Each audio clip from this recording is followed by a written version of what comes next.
Ito siguro mga 3 months ago na o 4 months, baka binging na kayo sa verse na to. Matthew 6:33.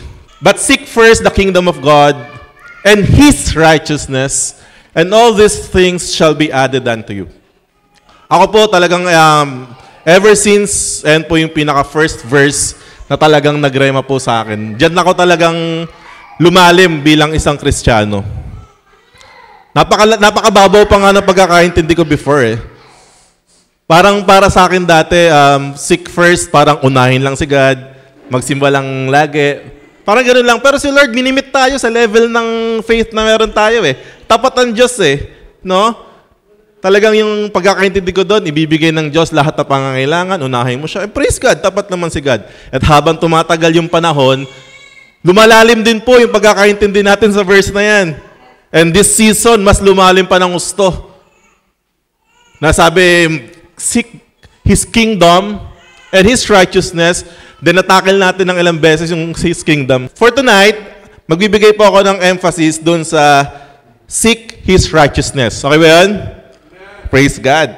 Kasi sabi ko nga lahat po tayo, especially as Christians, wala naman sigurong Christian na hindi gustong hanapin yung righteousness ni Lord. Tama po ba? Hindi ka totoong Christian pag yung wala kang desire sa puso mo na lumakad sa katuwiran ng Panginoon Diyos. So tonight, habang pinag-aaralan ko po ito, grabe yung pinakita sa akin ni Lord. At actually, 2 weeks ago pa to na talagang nire-reveal ni Lord sa akin. So ang title po natin for tonight is Seeking His Righteousness. Yan. Thank you, Lord. Let's bow our heads and let's all pray. Father God in heaven, Lord, we thank you, God, for your goodness, for your love, for your faithfulness sa bawat isa. Marami pong salamat sa pagdadala sa bawat isa, Panginoon, sa banal na lugar na ito. I pray, O Lord, na ihanda niyo po yung mga puso namin sa pagpasok ng iyong salita. Ang inyong kalulhatian lang mahayag, itago niyo po ako sa inyong likuran. Kayo po, Panginoon, na magturo po sa aming lahat. Marami pong salamat, O Diyos, sa topic na pag-aaralan namin. Kayo lang ang maluluwalhati. At sa inyo po namin ibabalik lahat ng papuri at pagsamba sa pangalan ni Jesus at lahat magsabi ng Amen! So pag sinabing righteousness, this is right standing with God. Tama? Ito yung tama yung tayo mo sa Panginoon. Kaya mahirap kapag pag mali yung tayo mo sa Panginoon. Tama? Pag mali yung tayo mo sa Panginoon, hindi mo alam, para ka sumusuntok sa buwan. Sabi nga, kung gagawin mo na lang din naman, gawin mo na ng tama. Pero yung righteousness kasi minsan na alam natin, akala natin, basta gumawa ka lang ng mabuti, righteous ka na. Gumawa ka ng tama, righteous ka na. Hindi ang ang righteousness pala sa Bible, hindi lang base sa ginagawa mo. It's not on what you do. Ito'y kung sino ka sa paningin ng Panginoon Diyos, kung tama ang tayo mo sa Panginoon Diyos. Sabi sa Bible, no one is righteous. Tama po ba? No one is righteous. Romans 3 verse 10, as it is written, there is no one righteous, not even one. There is no one who understands, there is no one who seeks God. Without Jesus Christ, kahit anong pilit mong paggawa ng righteousness, you always fall into the category of a sinner. Tama po ba? You always fall into the category na fall short of the glory of God. Kahit na anong kabutihan ang gawin mo, kahit ibigay mo pa yung katawan mo sa ialay mo pa, without Jesus Christ, baliwala po lahat yon. So tandaan po natin yan. Kaya nga sinabi sa Isaiah 64 verse 6, we are all infected and impure with sin. When we display our righteous deeds, they are nothing but filthy rags. Alam mo, mababaw pa nga yung filthy rags na yan eh. Kasi sa original Hebrew, yung filthy rags na yan, that is, napkin, menstrual napkin ng babae. Ganun yung ginano niya na yung kabutihan na ginagawa natin, sa paningin ng Diyos, filthy rags lang yan. Yung righteousness na ginagawa natin, filthy rags sa paningin ng Diyos. Kaya sinabi, sino maliligtas? Walang maliligtas. Sa pamamagitan ng sarili natin mga gawa at kakayanan. Like autumn leaves, we wither and fall, and our sins sweep us away like the wind. So ito po yung katayuan nating mga tao na dapat maintindihan po natin. Alam mo, kaya minsan yung gana natin sa paglilingkod sa Panginoon, ang onti. Alam mo bakit? Kasi feeling mo, deserve mo yung blessing. Feeling mo kasi, parang ang dami mo nang binibigay kay Lord, ontihan ko lang. Kaya yung gana ng pagpupuri mo sa Diyos, parang okay lang, pagod na pagod naman ako, Panginoon. Buti nga, nagpunta pa ako eh. Minsan nakala natin, deserve natin yung mga nakukuha nating pagpapala ng Diyos. Kasi tayo yun. Kasi ang tagal natin naglilingkod. Kasi ito na yung titulo mo. Kasi mabait kang bata. Pero sa totoo, sa paningin ng Diyos, wala po pala lahat yun. Kaya, ang totoong naiintindihan yung katayuan niya, yung katayuan natin, ano mo totoong katayuan natin? Tanggalin mo si Jesus sa atin, wala. We're so filthy rags. Tanggalin mo si Jesus sa ekwasyon ng buhay natin. Kahit ikaw pa yung pinakamayaman, kahit ikaw pa yung wala. We are so nothing without Jesus Christ. Ngayon, hindi, Pastor, Christian naman na ako eh. Yes, we are Christian na, then itong righteousness na ginagawa ko, ito na yung Christian na ako, gagawa na ako ng mabuti, pasok na kay Lord to. Tandaan mo, even you are a Christian, tanggalin mo si Jesus sa ekwasyon ng pagiging Christian mo, ginawa mo yon out of your own deed, out of your own might, ganun pa din po yun. Sabi sa Matthew 5:20, sabi ni Jesus, "For I tell you that unless your righteousness surpasses that of the Pharisees and the teachers of the law, you will certainly not enter the kingdom of heaven." Alam mo, grabe yung sinasabi ng Panginoong Yesus dito eh. Unless yung righteousness mo daw, lampasan mo yung righteousness ng mga Pariseo, hindi ka mapasok sa kaharian ng langit. Ano bang klaseng righteousness meron yung mga Pharisees and teacher of the law sa tingin natin? Yung mga Pharisees and teachers of the law, feeling nila, lahat nagagawa nila. Tama ba? Feeling nila they are the most righteous person sa balat ng lupa. They are those who are self-proclaimed righteous persons. Kaya naman kung makatingin sa mga tao yan, kala mo sila lang yung marunong gumawa ng mabuti. Kaya sabi ng Panginoong Yesus, dito sa lupa, unless malampasan mo yung righteousness ng mga Pariseyong yan, hindi ka papasok sa kaharian ng langit. Ang tanong ay, sino makakalampas sa righteousness ng mga Pariseyong yan? Pero sabi ni Jesus, ay angat mo ng onting verse, sa verse 17, "Do not think that I have come to abolish the law or the prophets. I have not come to abolish them, but to fulfill them." This Jesus Christ na parito sa lupa, hindi para gumawa ng mga self-righteous acts, but to fulfill all kinds of righteousness. That at the first time sa history ng mankind, nagkaroon ng isang tao na legit na naging tao sa lupa, na talagang walang kasalanan, na talagang na-fulfill lahat ng requirements ng batas, na-fulfill lahat ng hinihingi ng Diyos na righteousness. Ito yung sinasabi ni Jesus na unless malampasan mo yung righteousness ng Pharisees and Sadducees, isa lang po ang tao na nakalampas sa righteousness ng mga yon. And that is our Lord Jesus Christ. Hallelujah. Thank you, Jesus. Supposedly, yung kanta natin sana, Beautiful Exchange. Ito talaga yung kanta para sa gabing ito eh. Isang napakagandang palitan. Number 2, the gift of righteousness. Ayan. So ulitin natin our righteous deeds, our righteous acts, sa paningin ng Diyos, filthy rags. Kaya hindi mo pwedeng sabihin na mabuti ka, ikaw lang yung mabuti. Pastor, ibig sabihin pala, di okay lang na magawa lang kami ng masama. Hindi lang kami gagawa ng mabuti. Hindi lang kami susunod sa batas ng Diyos. Ano naman pala gift lang naman pala yun. Mamaya, titingnan mo natin. Gusto ko munang bigyan ng emphasis, ang righteousness na tinitingnan ng Diyos, the gift of righteousness. Iba po yung righteous na meron tayong mga tao sa righteousness na binibigay na regalo ng Diyos.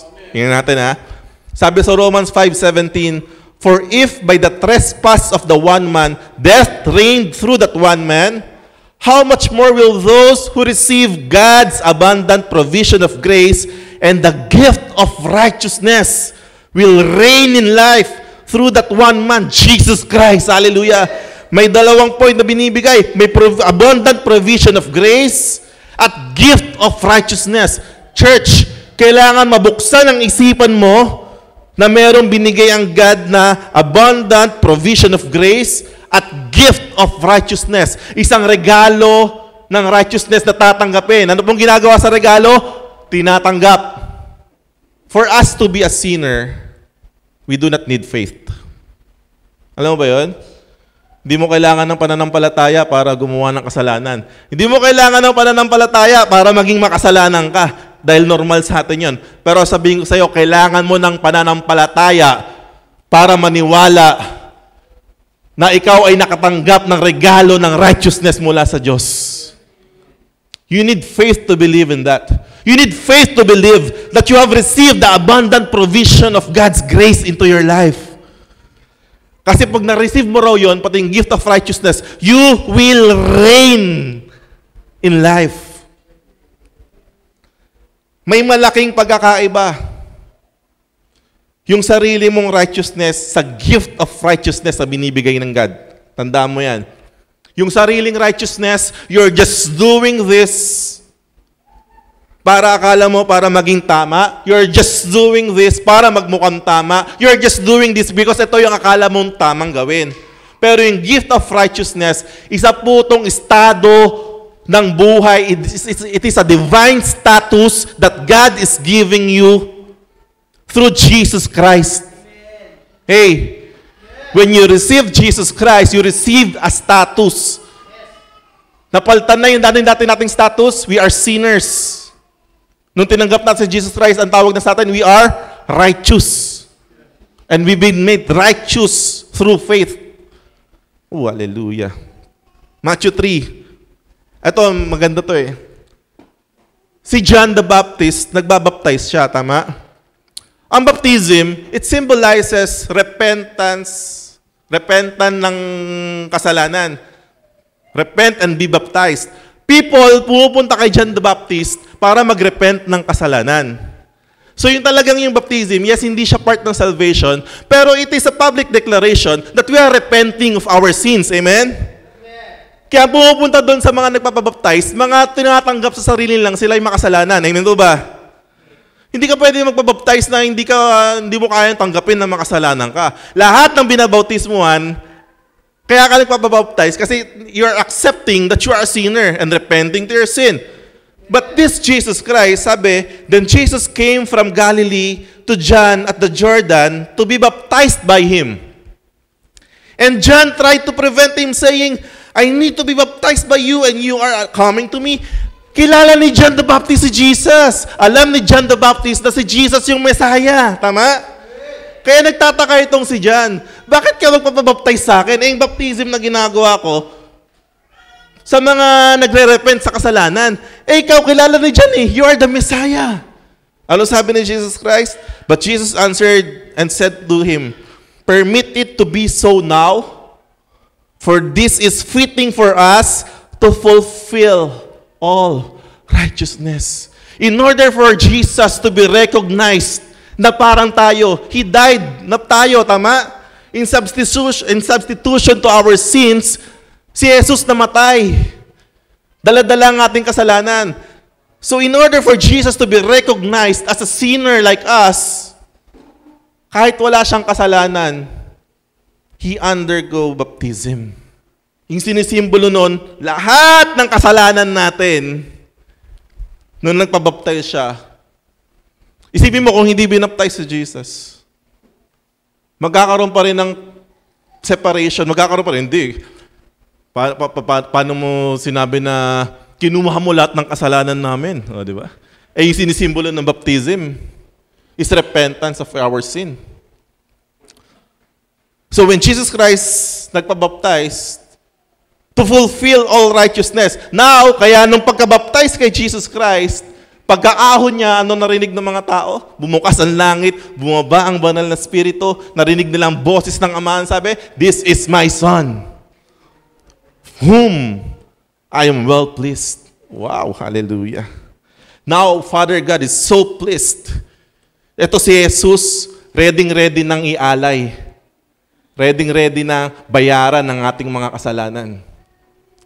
The righteousness na na-receive niya, kumpletong-kumpleto. Kaya nga siya yung perfect offering. Ready na siyang ialay para sa atin. Kaya sabi, but now, Romans 3, apart from the law, the righteousness of God has been made known. Isang righteousness ng Diyos, to which the law and the prophets testify. The righteousness is given through faith in Jesus Christ. Hallelujah.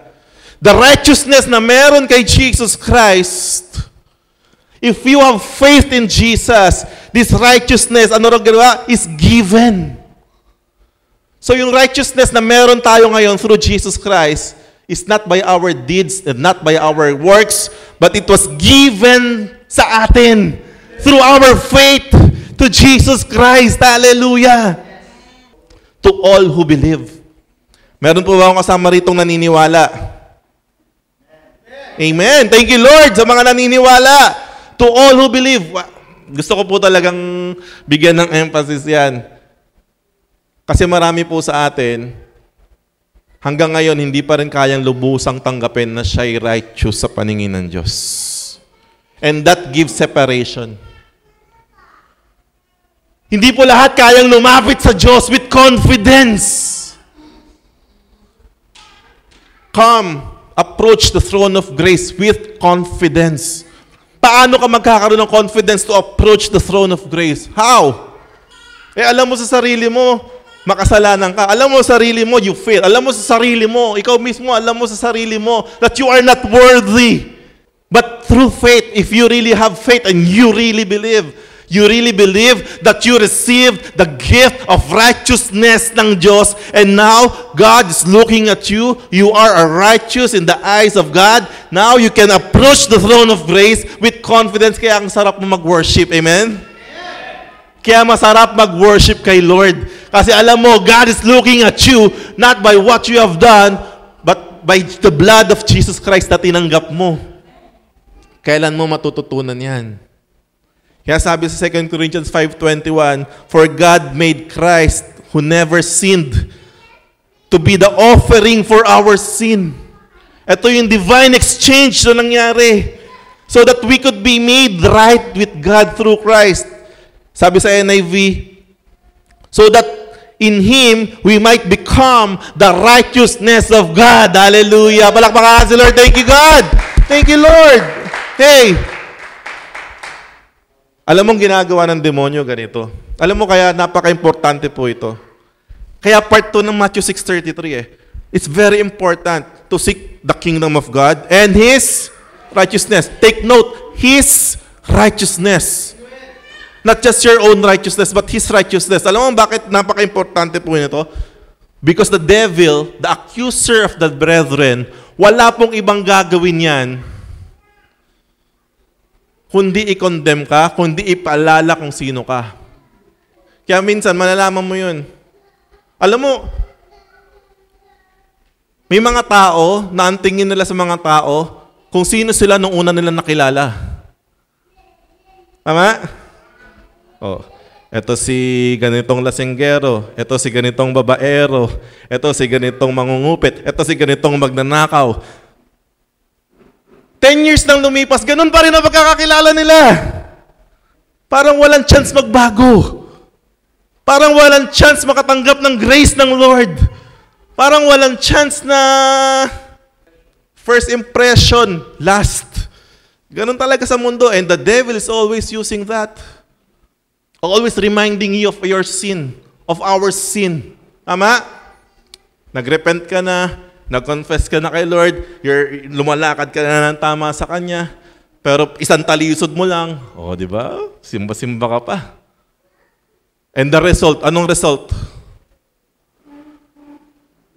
Ito mo, kita mo though we already received the gift of righteousness of God, because of that sin, na pilit na ipinapaalala sa'yo, ikaw mismo nagkakaroon ka ng separation sa Diyos.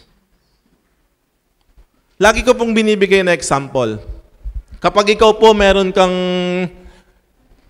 bagong damit, puting-puti, napakaganda. Hindi mo nagugustuhin to na maglaro pa sa ulan eh. Tama po ba? Hindi mo na to gugustuhin na madumihan ulit sa putikan eh. Talagang you will keep the purity. You will keep yung lakad mo. Why? Because you believe that you are clean. Pero kung alam mo naman, nagusgusin ka na talaga on timano. Pag alam mo naman talaga na, hindi, talaga ito ako eh. Tao lang ako, nadadarang, natutokso din. Okay lang. Ano nangyayari? Anong klaseng Christian yun? Ito yung mga talagang patuloy na nagpapatuloy sa kasalanan. Hey! Kaya it is very important for Christians to always believe the righteousness that He received from God.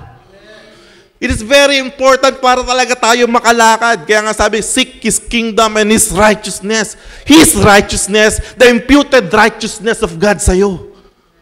Ganun po ka-importante at kahalaga yun. Yung sin at condemnation, weapon po ng demonyo yan. Na laging binabato sa'yo. The more you know na ikay, makasalanan talagang. The more ka nagkakaroon ng hiya kay Lord, the more ka nang hindi mo mabalik, the more ka nang hindi nagsisimba, the more na ayaw mo na mag-serve. But the more you believe that you are righteous in the eyes of God, the more you have the power to walk righteously. The more you have the confidence na maglingkod pa sa Kanya. The more you want to serve Him, the more you want to worship Him, the more you want to, magkaroon ng communion lagi kay Lord. That's why it's very important. Being righteous is not just doing good. Being righteous is believing in Jesus Christ and everything that He has done sa buhay mo. The gift of righteousness gives you power to completely talikuran ng kasalanan. Alam mo ba yun? Sabi sa Romans chapter 6, verses 1 and 2. Tingnan mo to Tanong to Tanong ni Pablo So sabi ni Pablo, sige, ibig sabihin, pag abundant yung grace, ibig sabihin, pwede nang gumawa ng kasalanan. O, di ba? Parang ganoon kung talagang abundant naman pala yung grace, ibig sabihin, pwede na tayong gumawa ng kasalanan. Anong sagot ni Pablo? Teka lang. What shall we say then? Shall we go on sinning so that grace may increase? Alam mo ayan yung ayan yung argumento ng hindi talaga nakakatanggap ng totoong righteousness ng Diyos. Nilalapastanganan yung meaning ng grace. You gave grace a bad name. Kasi akala mo hindi, may grace naman, sasaluhin naman ng grace Ano sagot ni Pablo in verse 2? Verse 2, by no means! Why? We are those who have died to sin. How can we live it any longer? Having receiving the gift of righteousness of God, ibig sabihin naniniwala ka na namatay ka na sa kasalanan. Amen po ba? You are living in Christ, church. So you believe na namatay ka na sa kasalanan. Ang sabi ni Pablo, tayong mga namatay na sa kasalanan, paano pa tayo magpapatuloy doon? Dati, kahit ayaw mo, kahit wala kang gawin, we are walking in sin. Tama? Normal lang sa atin na magkasala dati. Normal lang sa atin gumawa ng masama dati. Normal lang sa atin kahit magmurahan tayo, magdamag, walang problema. Tama? Normal lang sa atin yun. Makasakit tayo ng damdamin ng iba, magchismisan tayo. Normal lang yun dati. But for those who receive God's righteousness, those who receive the gift of righteousness by God, tayo raw na mga namatay na sa kasalanan, hindi na nagpapatuloy dito. Kaya makikita mo, ang totoong Christian na talagang by faith naniniwala sa righteousness ni Lord. Pag nakagawa ng kasalanan ito galing to kay Peter Tanchi.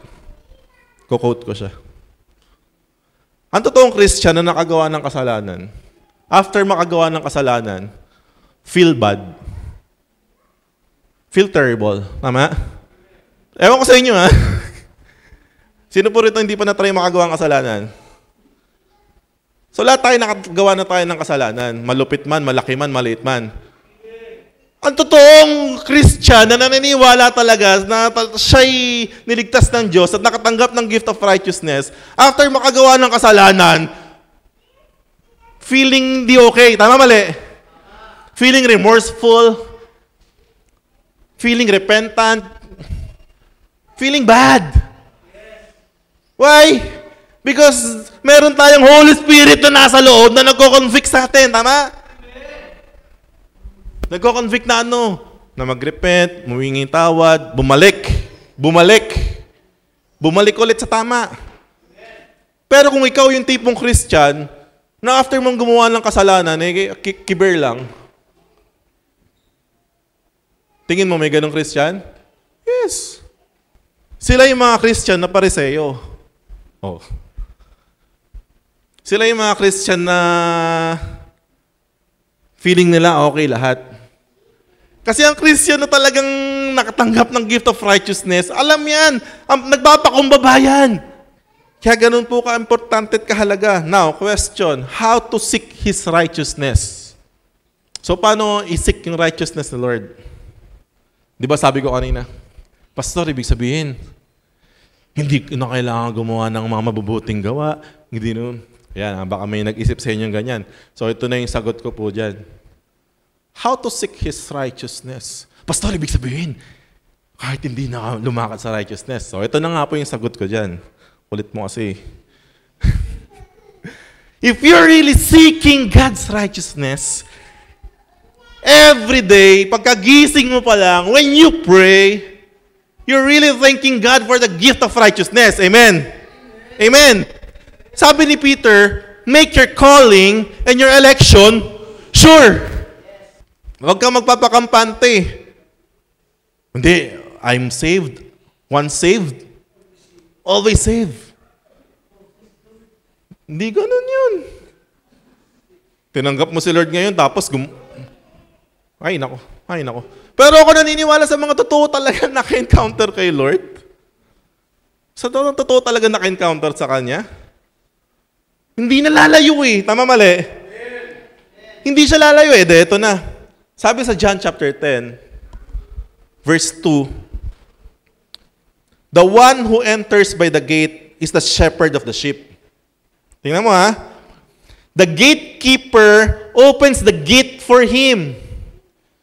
And the sheep listen to his voice. Hey, sino yung sheep? Sino yung sheep? Tayo. Tayo ba? Tayo. The sheep listen to the voice of the shepherd. Tingnan mo. He calls his own sheep by name and leads them out. Verse 4, when he has brought out all of his own, he goes on ahead of them. Ito ang ginagawa ni Jesus sa atin. Dinadala tayo, tapos siya yung nauuna sa atin. In every day of our lives, I really do believe in this. Naniniwala po ako dito talaga. Every day of our lives, our shepherd, our good shepherd, Jesus is leading us.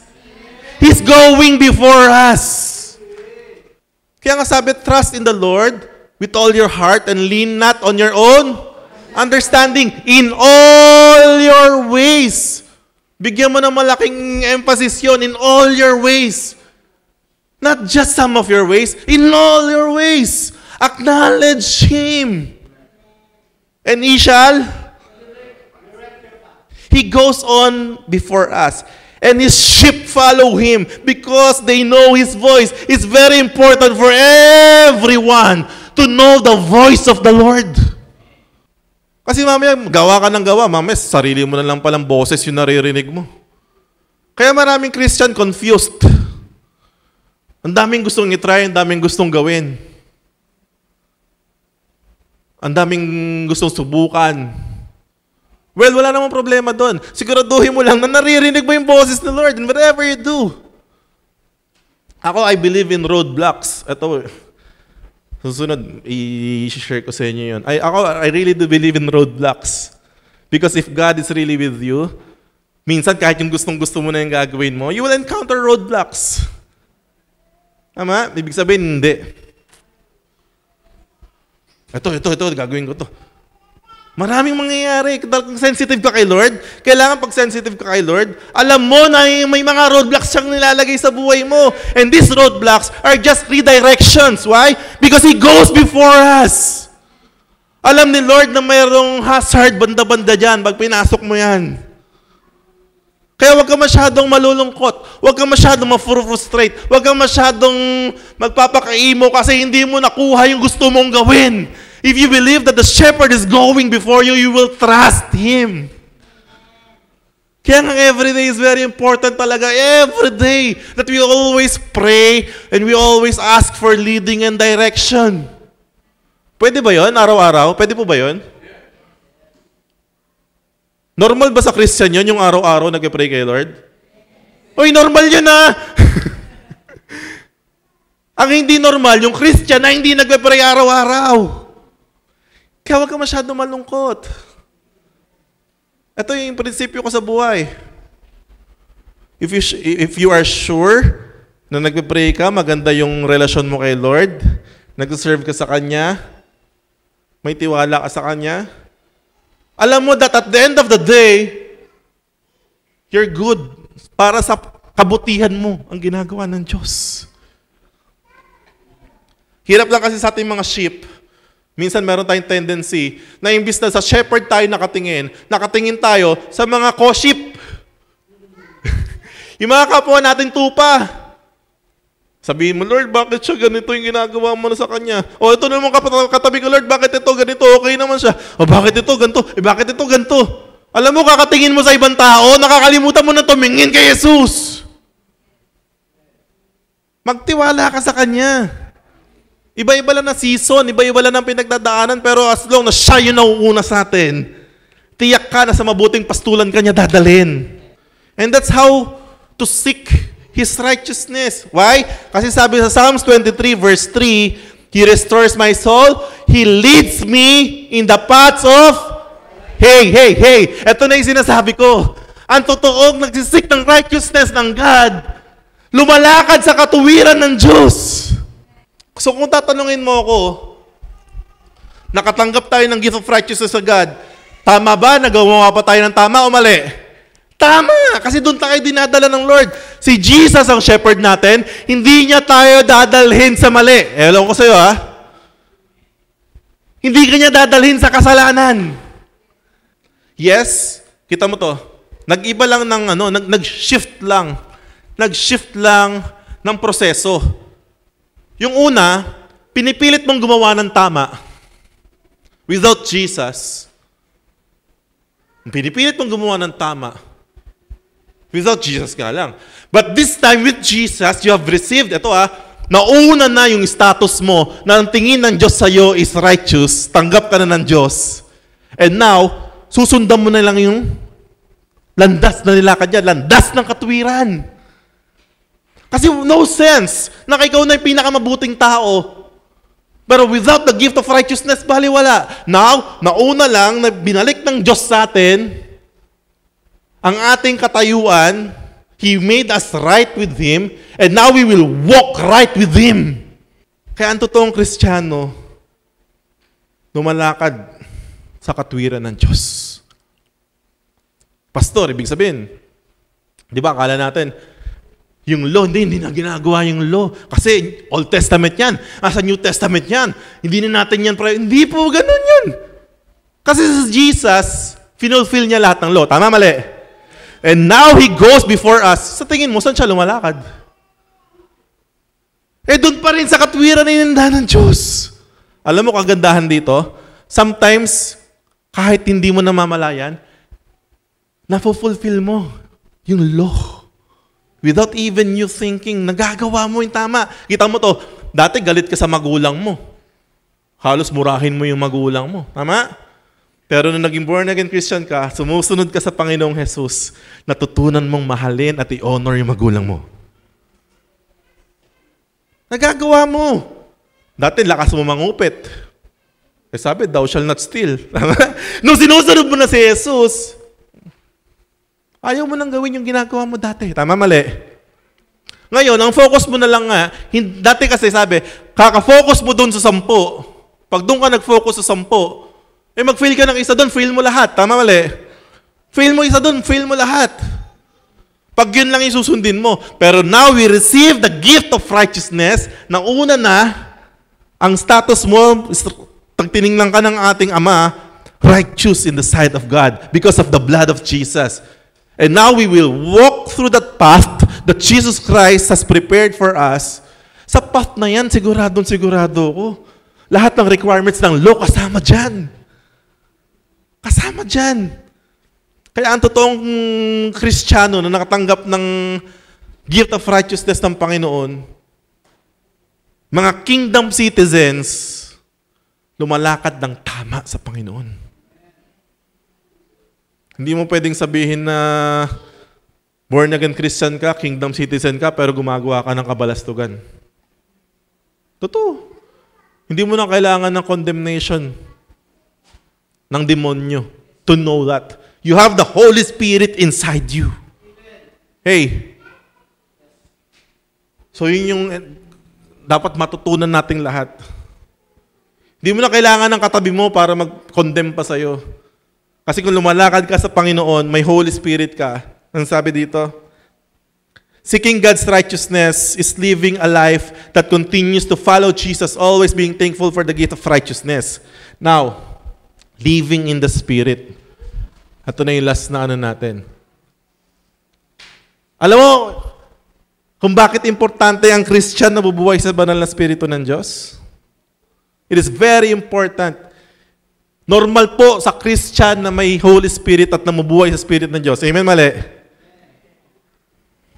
Sabi sa John chapter 16 verse 8, and when He comes, the Holy Spirit, He will convict the world of its sin and of God's righteousness and of the coming judgment.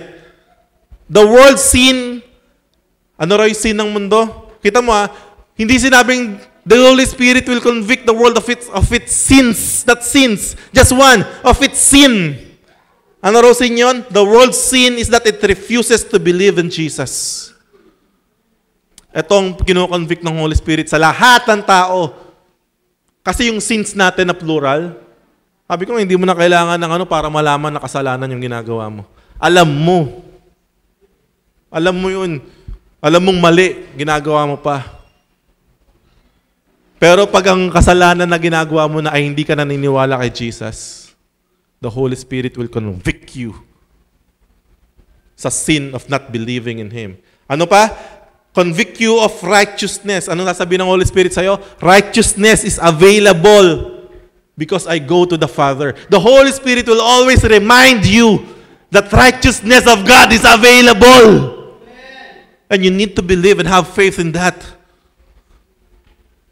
And now you will see me no more. Judgment will come because the ruler of this world has already been judged. So seeking God's righteousness is living by the Holy Spirit every day. Why? Hindi pwedeng hindi. So in conclusion, first, we are to seek His righteousness every day. Church, ito gusto ko talagang share sa inyo. Araw-araw, i-include nyo sa mga prayer ninyo. Lord, thank you, God, for the gift of righteousness that you have given me.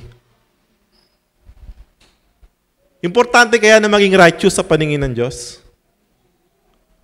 Importante. Now, next, we need to realign our divine status. Ano yung divine status natin? We are righteous through Christ. Ang divine status natin because of Jesus Christ, naging righteous po tayo. Now, kailangan nating i-realign. Kasi hindi po sana yung mga earthly katawan natin Kailangan nating i-realign kung ano yung totoong status natin, righteous in the sight of God. Now, we need to realign our earthly lives by living a righteous life that is being led by the Holy Spirit every day. Kaya mahirap Maraming Christian sa loob ng church, paglabas hindi na Christian. Totoo, hindi. Minsan nga sa loob pa ng church, hindi na Christian Ang daling magpaka-Christian, ang daling banal sa loob ng church. Para paglabas, minsan nga sa loob pala ng church, yung isip madumi na. Tama? Puso madumi na. Now, we need to realign. Yes, tinanggap mo na si Jesus. Pero kung hindi mo i-realign yung katawan mo, yung earthly lives mo, sa divine status mo, namumuhay ka pa rin, tinatawag doon, carnal Christian. Christian kang carnal.